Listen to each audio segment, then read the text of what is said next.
Hello everyone, চিংড়ি মাছের মালাইকারি খেয়েই থাকি এবং অনেক কিছুর মালাইকারি হয়তো হয়, কিন্তু আমার মন থেকে বানিয়েছি আজকে রুই মাছের মালাইকারি। তার রেসিপিটা তোমাদের সাথে শেয়ার করছি, দেখো তাহলে। কড়াইতে তেল এবং শুকনো লঙ্কা ফোড়ন দিয়েছি, তার মধ্যে দিয়েছি পেঁয়াজ বাটা। পেঁয়াজ বাটাটা একটু ভাজা হয়ে গেলে জিরের গুঁড়ো দিয়ে দিলাম, আর স্বাদ মতো নুনও দিয়েছি, হলুদ দিয়েছি। তারপরে মালাইকারির জন্য যে মেন ইনগ্রেডিয়েন্টস সেটা হচ্ছে নারকেল পেস্ট, সেটাকেও দিয়ে দিলাম।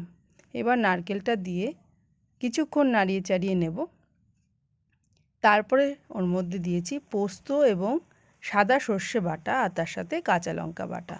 আর এই রান্নাটা কাঁচা লঙ্কা দিয়েই করছি। আর কালার আসার জন্য একটু কাশ্মীরি লঙ্কার গুঁড়ো দিয়েছি আমি। স্বাদ মতো একটু সামান্য আর কি চিনি দিয়ে দিয়েছি, আর কাঁচা লঙ্কা দিয়ে দিলাম ওপরে। মাছগুলো দিয়ে কিছুক্ষণ নাড়িয়ে চাড়িয়ে ঢাকা দিয়ে রেখেছিলাম। তারপরে এই রান্নাটা রেডি হয়ে গেল। আর ওপর দিয়ে নামানোর পরে একটু কাঁচা সর্ষের তেল দিয়ে দিয়েছিলাম। এই দেখো, খেতে কিন্তু অসাধারণ হয়েছে। এরকম রান্না তোমরা খেয়েছো কখনো? কমেন্ট করে অবশ্যই জানাবে।